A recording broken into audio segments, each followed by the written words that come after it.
오늘 하나 주신 말씀은요. 구약 성경 룻기서 2장 1절부터 7절까지 말씀입니다.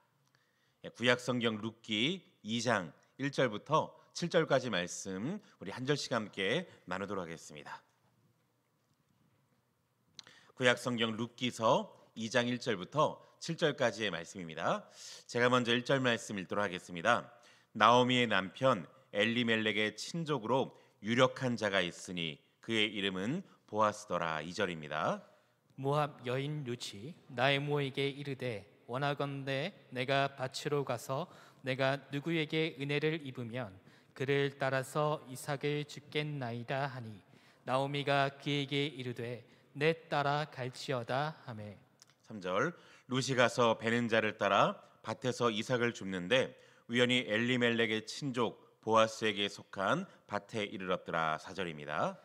마침 보아스가 베들레헴에서부터 와서 베는 자들에게 이르되 여호와께서 너희와 함께 하시기를 원하노라 하니 그들이 대답하되 여호와께서 당신에게 복 주시기를 원하나이다 하니라. 보아스가 베는 자들을 거느린 사환에게 이르되 이는 누구의 손이냐 하니 베는 자를 거느린 사환이 대답하여 이르되 이는 나오미와 함께 모압 지방에서 돌아온 모압 소녀인데. 7절 같이 읽겠습니다. 시작. 그의 말이 나로 베는 자를 따라 단 사이에서 이삭을 죽게 하소서 하였고 아침부터 와서는 잠시 집에서 쉰 외에 지금까지 계속하는 중이니이다. 아멘. 여러분 이 유명한 작품을 잘 아실 겁니다. 밀레라는 화가의 프랑스 밀레의 이삭 줍는 여인들이라는 작품이죠. 이 작품을 보면 겉으로 보이는 이미지는 굉장히 목가적이고 낭만적입니다. 그런데 그림 해설 찾아보니까요, 이 겉으로 보이는 이미지와는 전혀 다른 애잔한 분위기가 담겨 있는 그림이더라고요. 이 그림의 배경은요, 이제 막 추수가 끝났던 들판입니다. 그림의 왼쪽 상단 위를 보시면 곡식더미가 산더미처럼 쌓여 있고요. 그 바로 앞에 보면 잘 보일지 모르겠지만요, 뭐가 있냐? 잔뜩 수확물을 실었던 마차가 놓여져 있습니다. 근데 이렇게 추수의 풍요를 상징하는 배경과는 전혀 상반된 분위기가 앞이 묘사되어 있죠. 이삭준 여인을 보시면 여러분 두 여인은요, 먼저 오른쪽에 있는 두 여인은요, 얼굴이 땅에 닿을듯이 허리를 구부리고 있습니다. 맨 오른쪽에 있는 여인은요, 마치 구부정하게 몸을 구부린 채 허리를 제대로 펴지 못하고 있죠. 고된 일을 하느라고 육체의 피로가 극에 달하는 것을 지금 묘사하는 겁니다. 제가 해설을 찾아보니까요, 이 그림에 등장하는 세 명의 여인들은요, 그 당시 밀레가 살았던 프랑스 사회에서 가장 가난했던 계층을 대변한다고 합니다. 이 여인들은요, 농장에 고용된 농부들도 아니어서 이삭을 줍지 않으면 하루의 끼니를 연명할 수 없는 이 당시 최고의 빈민들이라는 겁니다. 이삭 줍기가 뭐냐면 길다는 게 아니고요, 나달을 줍는 거잖아요. 이게 나달을 하나하나 주어야만 하루를 살 수 있는 고된 일이기 때문에요, 여인들의 손을 가만히 보면 하나같이 손이 다 부러져 있다는 겁니다. 근데 이렇게 고된 이삭을 줍는 일조차 이 당시는요, 아무나 할 수 없습니다. 시 당국의 허가를 받아야만 할 수 있는, 내가 당장 배고파서 이삭도 줍지 못하는 그 비참한 현실들을 지금 묘사하는 게 밀레의 작품이라는 거죠. 여러분, 제가 설교를 준비하면서 이 말씀을 처음 말씀드린 의도를 여러분께서 잘 아실 겁니다.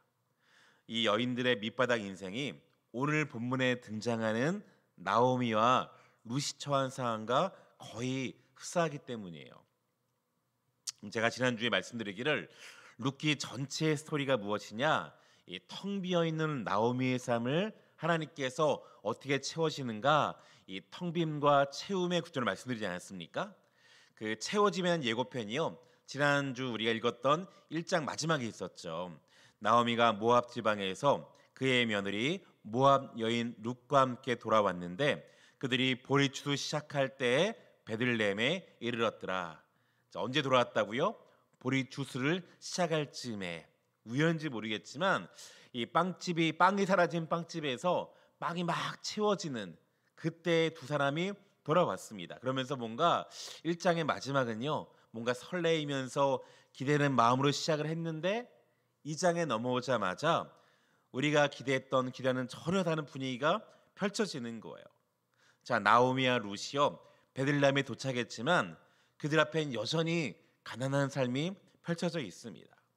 어떻게 해서 베들레헴 온 다음에 겨우겨우 머리 베고 잘 수 있는 숙소는 마련했는지 모르지만 당장 오늘 먹을 끼니를 해결할 방법이 없습니다. 누구 하나 찾아와서 식사 대접하는 사람도 없고요. 할 수 없이 살기 위해서 루시 나오미에게 이렇게 제안하는 겁니다. 2절 말씀 보니까 모압 여인 루시 나오미에게 이르되 원하건대 내가 밭으로 가서 내가 누구에게 은혜를 입으면 그를 따라서 이삭을 주겠나이다 하니 나오미가 그에게 이르되 내 따라 갈지어다. 여러분, 밀레의 그림에 등장하는 배경처럼 이 당시에도 이삭을 줍는 일들은요, 사회의 가장 밑바닥 인생들이 하는 일이었습니다. 구약 율법에 보면요, 이런 말씀이 있거든요. 레위기 말씀에 보면 너희가 너희 땅에서 곡식을 거둘 때 너는 밭 모퉁이까지 다 거두지 말고 내 떨어진 이삭도 줍지 말라. 또 10절에 이런 말씀이 있어요. 내 포도원의 열매를 다 따지 말며 내 포도원에 떨어진 열매도 줍지 말고 가난한 사람과 거류민들을 위하여 버려두라. 하나 뭐라 말씀하십니까? 떨어진 이삭들, 떨어진 포도 열매를 줍지 말라는 거. 왜요? 가난한 사람들에게 가져갈 수 있도록 놔두라는 거죠. 이것이 뭐냐면 하나님께서 그 당시 이스라엘 사회에 주셨던 일종의 사회복지 정책입니다. 자기 밭의 소출의 일부를요, 가장 어려운 사람들 위해서 남겨두는 거죠. 자, 루시 지금 이 제도를 안 다음에 뭐라 말합니까? 어머니, 제가 그 얻은 밭에 가서 제가 나달을 주오겠습니다. 그러자 나오미가요, 딸에게 다녀오라고 합니다. 며느리에게요. 이때 이 두 여인의 심정이 어떠했을까요? 지금 시어머니 허락을 받아서 이삭을 주우러 가는 롯의 심정은 어떠하고, 그런 며느리의 요청을 듣고 이삭을 주우러 보낼 수밖에 없었던 나오미의 심정은 또 어떠할까요?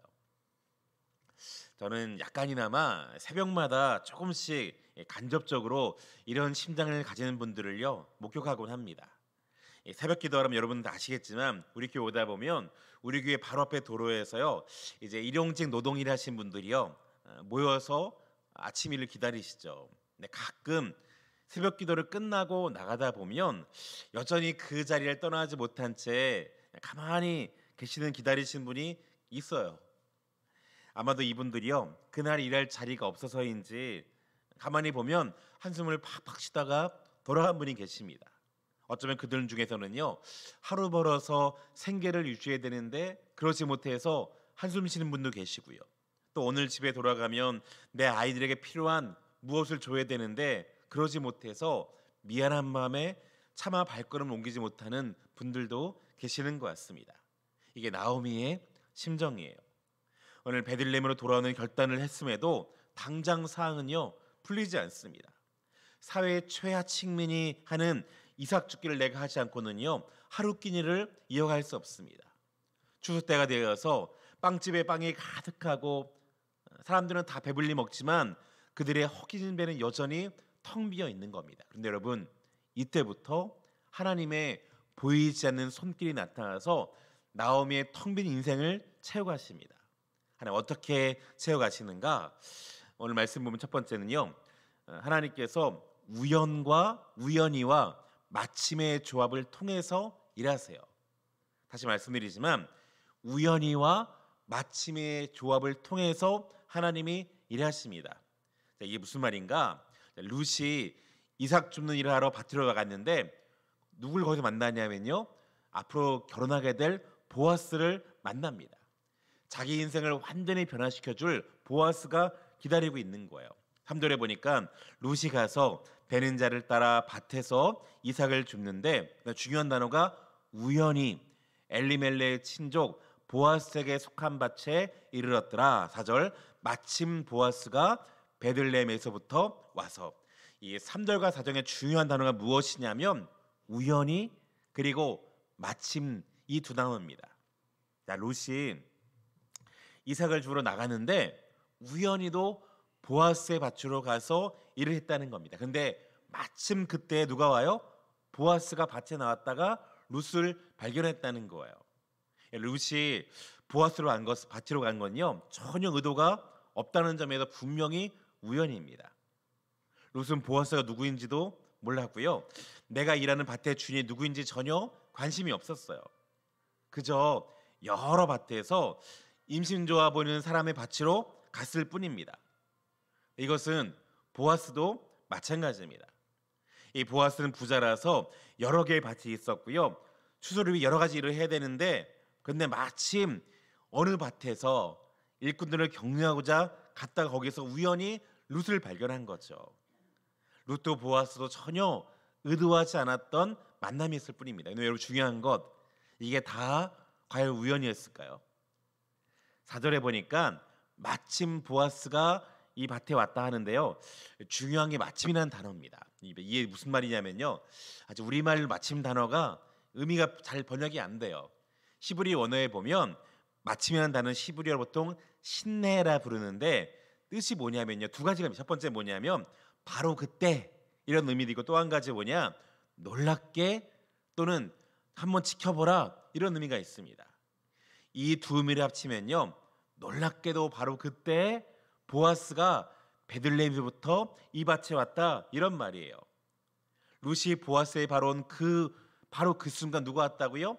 놀랍게도 때마침 보아스가 그 밭에 이르러서 만났다. 다시 말 성경에서 이 마침이라는 단어가요. 보라라는 의미를 쓸 때는요. 의미가 좀 다릅니다. 이런 거예요. 그런데 잘 보라. 하나님 말씀하시는 거죠. 독자들아 잘 봐라. 바로 그때 누가 왔는지 누가 옵니까? 보아스가 왔다. 주목해서 보라. 이때 쓰인 단어가 마침입니다. 성경이 지금 뭘 말합니까? 하나님 분명히 말씀하기를 이 두 사람의 만남이 결코 우연이 아니라는 거예요. 하나님이 친히 두 사람을 예비하셨고 두 사람의 발걸음을 인도하셔서 그 시간에 바로 그 장소에서 함께 만나게 했다는 거죠. 우리 눈에 보이기에는 이것이 우연이지만 그러나 눈에 보이지 않는 하나님의 섭리가 두 사람을 이끌어서 그 자리에서 운명적으로 만나게 했다는 겁니다. 여러분 그런 걸 보면 우리 삶에도요 이 우연히와 마침이 조합을 이루어서 누리는 은혜가 너무너무 많은 것 같습니다. 제가 제 얘기를 한번 말씀드리면요. 제가 어제 설교를 준비하면서 제가 21살 대학교 2학년 때 생각이 났는데요. 제가 이제 2학년 봄쯤이 됐는데 그 당시 저희 교회에 여자 후배 하나가 저에게 말하기를 오빠 다음 주에 교회 올 때 옷을 멋지게 입고 오라는 겁니다. 왜 물어봤더니 자기 친구를 소개해주겠다는 겁니다. 교회 데리고 오겠다는 거예요. 말하기를 자기 친구가 고등학교에서 제일 이쁜 데다가 무용과 다니는 요즘의 말로 하면 얼굴은 V라인, 몸매는 S라인이라는 겁니다. 제가 농담인 줄 알았는데 진짜로 다음 주 청년부 모임 때 제 후배가요 여자친구를 데려온 겁니다. 제가 이제 근데 그날 어땠는 줄 아세요? 제가 이상하게 그 데려온 친구가 아니고 전혀 다른 여자에게 눈이 꽂혔어요. 그 당시 저희 교회 청년부는요 청년들이 몇 명 안 되는 시점이었는데 그날 우연히도 또 다른 자매 한 명이 우리 교회에 처음 와서 등록했다가 청년 모임에 앉아와 있었습니다.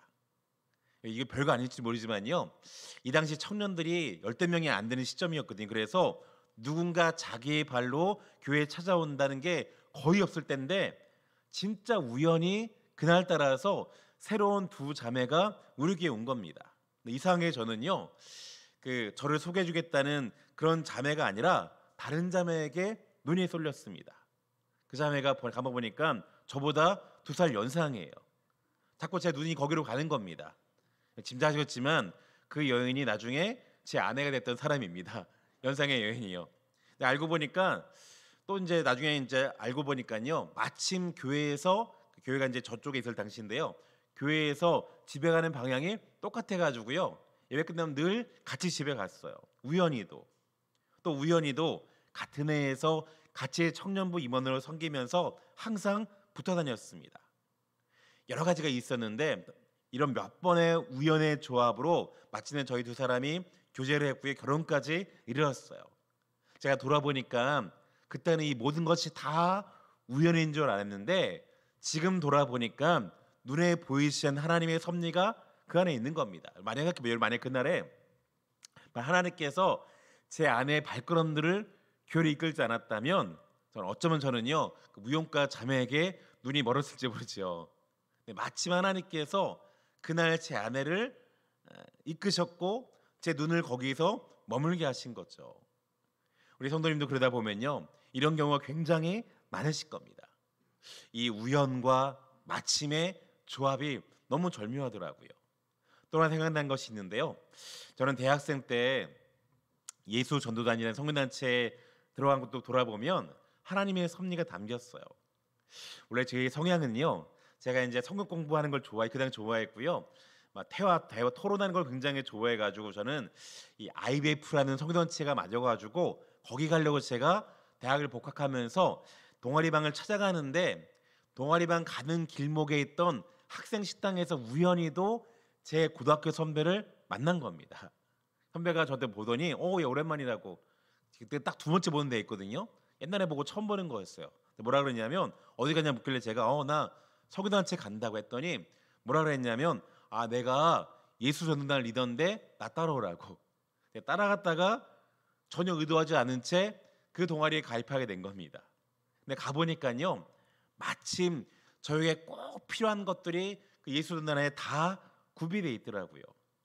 제가 우연히 가보니까요 거기서 뭘 경험했느냐, 하나님의 임재 앞에 드린 예배가 무엇인지가 처음 경험했고요, 중보기의 능력을 수도 없이 경험했고 내적 치유 받으면서 저의 낮은 자존감이 회복되어 갔습니다.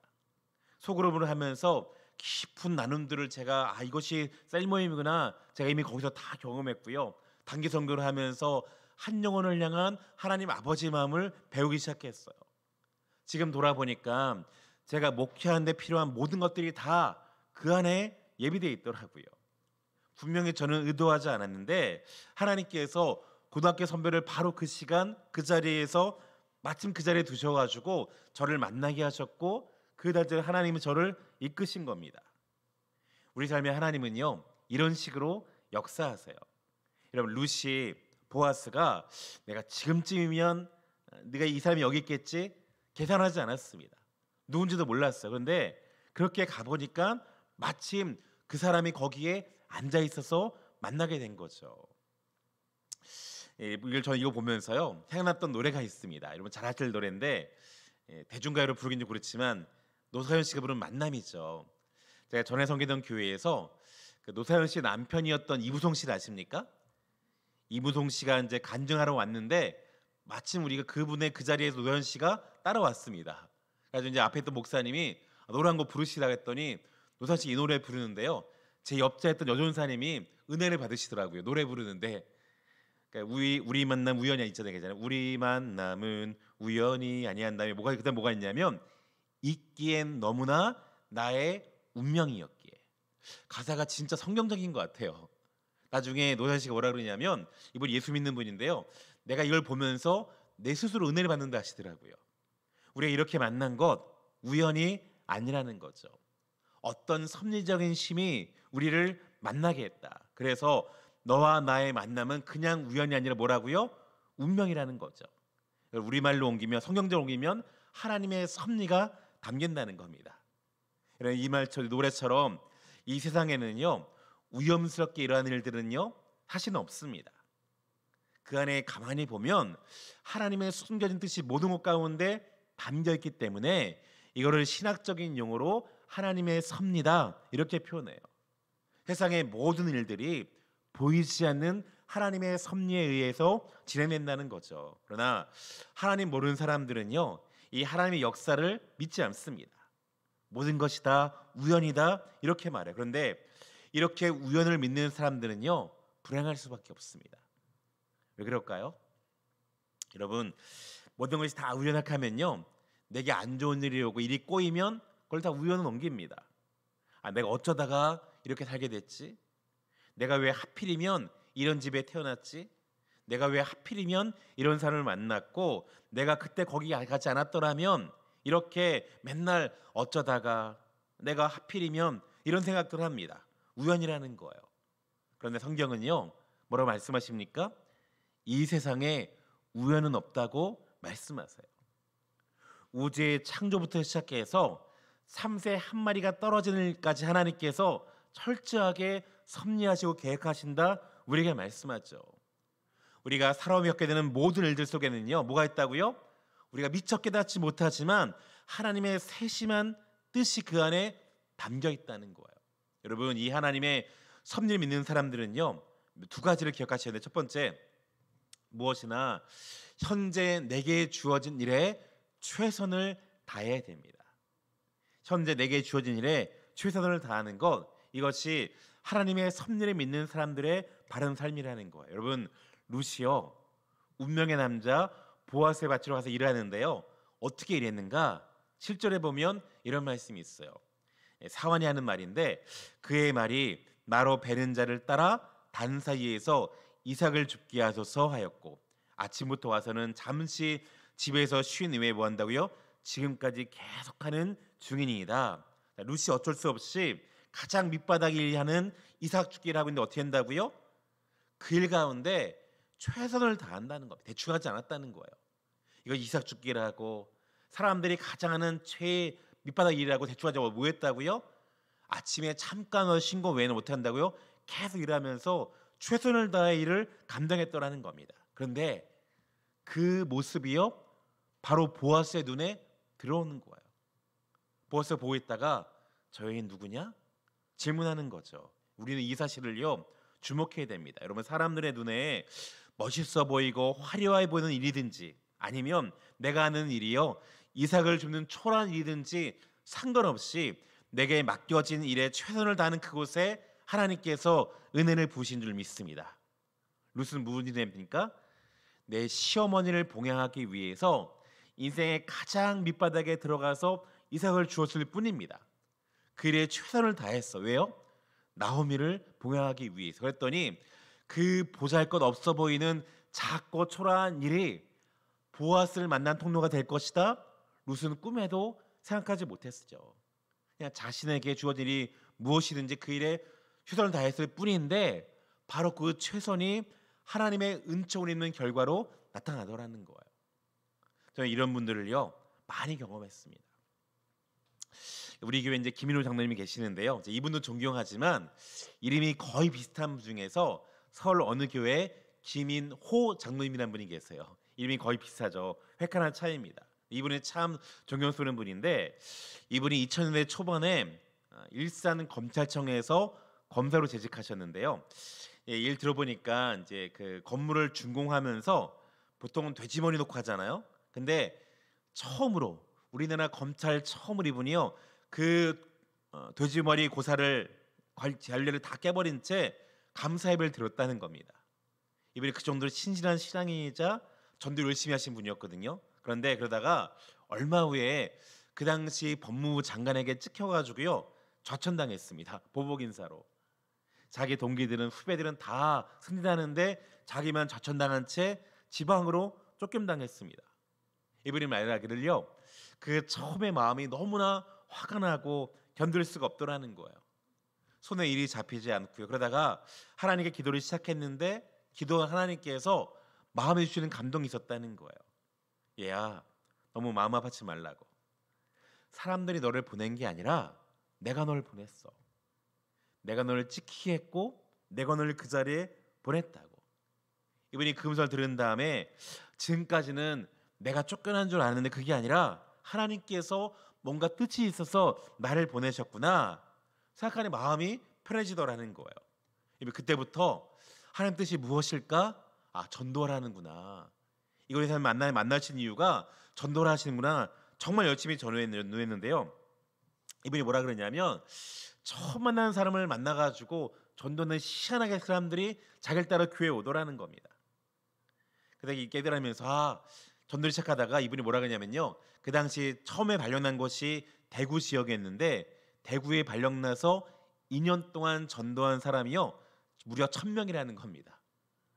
검찰청 직원은 물론이고 지역 내 기업인들, 택시 타다가 택시기사 이르기까지요, 하나님의 한 명 한 명 그를 통해서 1000명의 사람들을, 대구 지역 사람들을 하나님께로 인도하셨다는 거예요. 만약에 이분이요, 내가 최천당했는데 이 생각에 푹 빠져 있었다면 얼마나 마음이 억울하고 힘들었겠어. 근데 하나님께 뭐라고 하십니까? 아니야. 하나님께서 뜻이 있으셔서 나 이곳에 보내셨구나. 나를 전도하게 하시는구나. 간증하게 하시는구나. 마음을 먹고 어떻게 했냐면 삶이 날마다 새롭게 변하더라는 거예요. 마찬가지입니다. 여러분, 우리에게 우연처럼 보이는 일들이요, 하나님의 뜻을 이루기 위한 계획 가운데 있다. 이것들을 우리가 신뢰하면요, 삶이 변하기 시작합니다.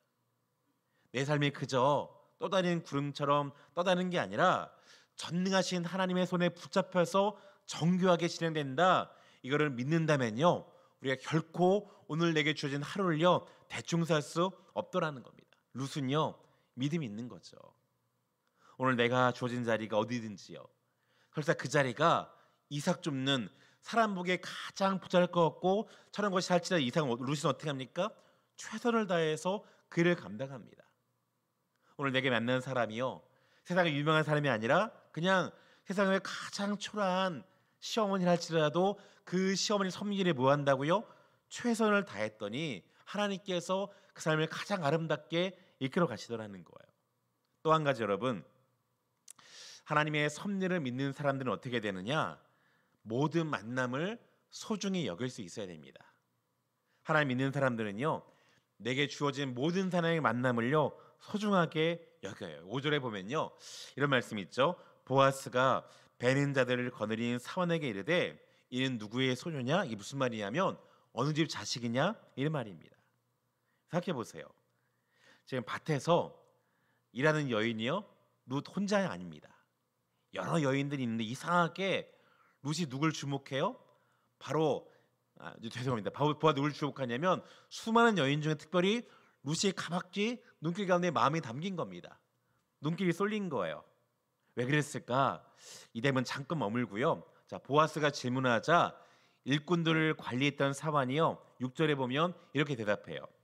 베는 자를 거느린 사환이 대답하여 이르되 이는 나오미와 함께 모압 지방에서 돌아온 모압 소녀인데, 룻이 어떤 여인지를 들었죠. 그러자 보아스가 룻을 불러다가 이렇게 말하는 겁니다. 8절 내용인데요.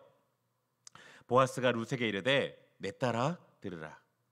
이삭을 주우러 다른 밭으로 가지 말고 여기서 떠나지 말고 나의 소녀들과 함께 있으라. 이 말씀 보니까요, 보아스가 룻에게서 세 가지 약속. 첫 번째 뭐냐면 수입을 보장합니다.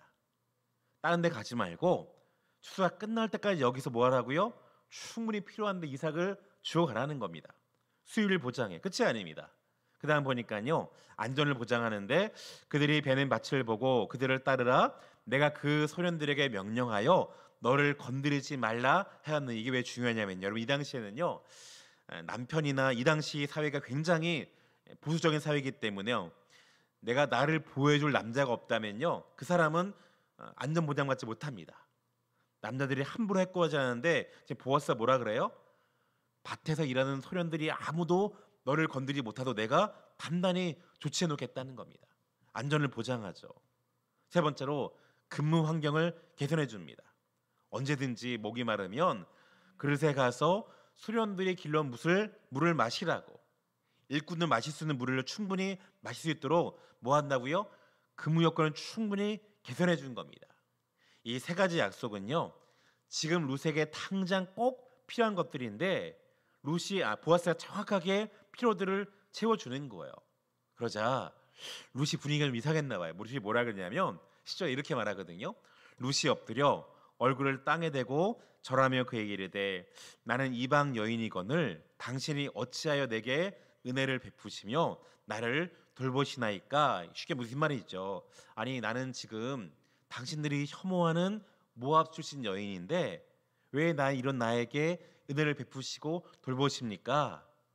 룻이 이런 말을 하면 아마도요 너무 과한 배려인데 혹시 다른 의도가 있나 생각할지 몰라요. 혹시 보아서 당신 나에게 뭔가 혹심을 풀고 이런 거 아니냐고. 이렇게 잘해준 거 보니까 뭔가 다른 건 나에게 요구한 거 아닙니까? 이렇게 묻는 것 같은데, 그러자 보아스가요 이 모든 룻의 의심들을 떨쳐보내면서 이렇게 말합니다. 11절임인데요. 보아스가 그에게 대답하여 이르되 네 남편이 죽은 후로 네가 시어머니에게 행한 모든 것과 내 부모와 고국을 떠나 전에 알지 못하던 백성에게로 온 일이 내게 분명히 알려졌느니라. 뭐라 그럽니까? 루사, 내가 들었다는 거예요. 네가 네 시어머니에게 어떻게 행했는지. 루시의 한 일이 무엇입니까? 제가 2주를 말씀드린 그의 헤세드였죠. 루시 헤세드의 사랑으로 시어머니의 고통들을 끌어안고, 헤세드잖아요. 그것들을 뭐 했다고요? 보아스가 들었고 지켜보았다는 거죠. 그래서 어떻게 합니까? 내가 네가 이렇게 베풀었기 때문에 더 큰 헤세드의 사랑을 내가 너에게 갚아주겠다. 지금 이 말하는 겁니다. 사랑이 어떤 겁니까? 보아스는요, 보았기 때문에 더 큰 사랑으로 주겠다는 거예요. 여러분, 저는 이 말씀을 묵상하다가요 생각났던 신약의 말씀이 있어요. 마태복음 말씀인데요. 내가 줄일 때에 너희가 먹을 것을 주었고, 목마를 때에 마시게 하였고, 나그네 되었을 때에 영접하였고, 헐벗을 때 옷을 입혔고, 병들었을 때 돌보았고, 옥에 갇혔을 때 와서 보았느니라. 어떤 사람이 천국에 갔는데 예수님께 말씀하시는 거죠. 얘야, 내가 이 땅에 줄일 때 네가 먹을 걸 주었구나, 고맙다. 이 사람이 의아한 거예요. 아니, 내가 이 땅에 살 때 예수님 만난 적이 없는데요. 그래서 예수님께서 이렇게 말씀하세요. 37절에 보니까 이에 의인들이 대답하여 이르되 주여, 우리가 어느 때에 주께서 줄이신 것을 보고 음식을 대접하였으며 목마른 거 보고 맛있게 하였습니까? 주님이 뭐라 말씀하시느냐? 중요한 게 40절입니다. 임금이 대답하여 이르시되 내가 진실로 너희에게 이르노니 너희가 여기 내 형제 중에 지극히 작은 자 하나에게 한 것이 뭐 한다고요? 곧 나에게 한 것이다. 주님 말씀하신다는 거죠. 이 땅에 지금 하나님의 헤세드가 필요한 누군가에게 뭐 했다고요? 베풀었던 작은 헌신이 바로 나에게 한 것이다. 성경 없지만 만약 예수님께서요 이렇게 말씀하신 것 같아요. 고맙다. 정말 고맙다. 네가 나를 대신해서 하나님의 사랑, 이 헤세드를 그에게 베풀었구나. 이렇게 말씀하신 것 같아요. 또 하나의 말씀, 비슷한 말씀이 있죠. 마태복음 10장 42절에 보면 이런 말씀이 있습니다. 또 누구든지 제자의 이름으로 이 작은 자 중 하나에게 냉수 한 그릇이라도 주는 자는 내가 진실로 너에게 이르노니 그 사람이 결단코 상을 잃지 아니하리라. 예수님 분명히 말씀하세요. 이 땅에 누군가 하나님의 사랑이 필요한, 하나님의 헤세드가 필요한 그 사람에게 찾아가서 냉수 한 그릇 준 자는 뭐 한다고요? 결단코 상을 잃지 않으리라. 하나님이 친히 갚으신다는 겁니다. 갚겠다는 거예요. 여러분, 제가 다음 주에 말씀드리겠지만 이 보아스가 누구냐면요, 보아스가 바로 하나님을 상징하는 인물입니다. 하나님께서 자 보아스를 통해서 루시인을 돌보신 이유가 무엇입니까? 루시 나옴에게 행해 보인 헤세드가 하나님 마음속에 담긴 헤세드를 지금 자극한 겁니다. 건드린 거예요. 룻은 지금 아무것도 없는 자기 시어머니, 불쌍한 나무에 뭐 했습니까? 헤세드의 사랑으로 그를 품었더니 하나님께 그를 지켜보십니다. 그리고 어떻게 하세요? 하나님은 가만히 있을 수가 없는 채 일어나서 더 큰 사랑으로 나옴에게 다가 그를 품으시는 거죠. 이 두 여인의 삶을 완전히 하나님께서 변화시켜 가시. 이건 우리가 다음 주에 자세히 볼 겁니다. 중요한 것, 하나님 왜 이렇게 일을 하실까요? 하나님 왜 이렇게 행동하십니까? 성경에 나오는 하나님의 성품을 대변하는 수많은 단어 중에서 가장 중요한 단어가 무엇이냐면 룻기의 주제인 헤세드예요. 헤세드. 신약에서는요 이 헤세드의 하나님을 이렇게 묘사하거든요. 긍휼에 풍성하신 하나님. 하나님 어떤 하나님이라고요? 그냥 긍휼의 하나님이 아니라 긍휼에 풍성하신 하나님이라는 겁니다. 그 하나님은요, 우리 하나님은요, 이 땅에 누군가 하나님의 은혜가 필요한 사람이 있는데 우리가 하나님을 대신해서 사랑을 베푸는 어떻게 한다고 하나님께서 그것들을 지켜보시고 기억하시다가 더 큰 하나님의 사랑으로 갚아주신다는 겁니다. 이분이 하나님이세요. 이분이 하나님입니다. 룻은 그걸 몰랐죠. 그냥 그저 내 옆에 있는 소중한 사람, 내 시어머니, 당장 지금 먹을 거 없어서 굶어 죽겠던 그 시어머니를 소중히 생각하면서 그 시어머니를 뭐 한다고요? 그냥 이삭 죽기를 하면서 빠져나갈 뿐인데 하나님 어떻게 하십니까? 그 이삭을 죽고 있는 룻을 가만히 지켜보신 다음에 그 눈길을 쏟으시고 그에게 이제 은혜를 베풀어 나가십니다. 이분이 우리가 믿는 하나님인 줄 믿습니다. 여러분, 그다음 우리는요 어떻게 살아야 될까요? 여러분, 우리가 잘 알고 있는 톨스토이라는 사람이요 이런 명언을 남겼죠. 어떤 제자가 질문합니다. 톨스토이 선생님, 인생에다 가장 중요한 세 가지가 무엇일까요? 그때 톨스토이가 뭐라고 대답합니까?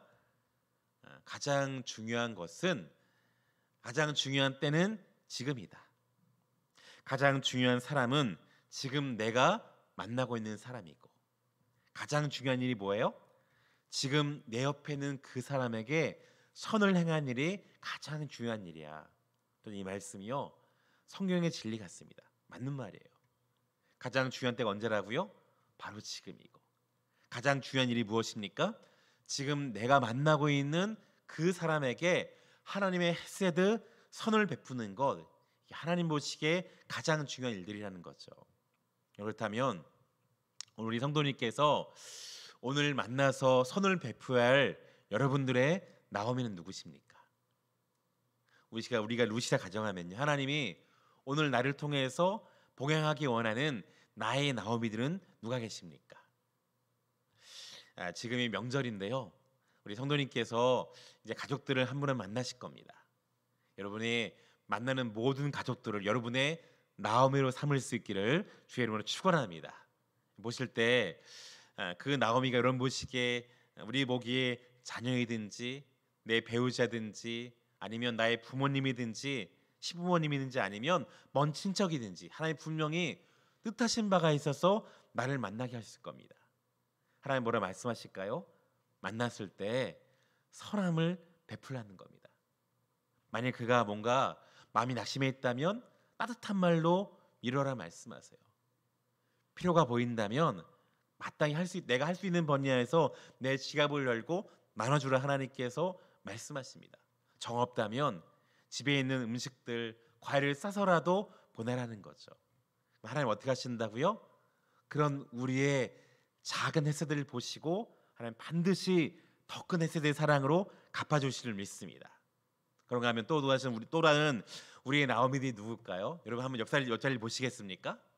옆에 계시는 한 분 한 분의 성도님이 바로 우리가 오늘 도와야 될 나오미들인 줄 믿습니다. 따라해 볼까요?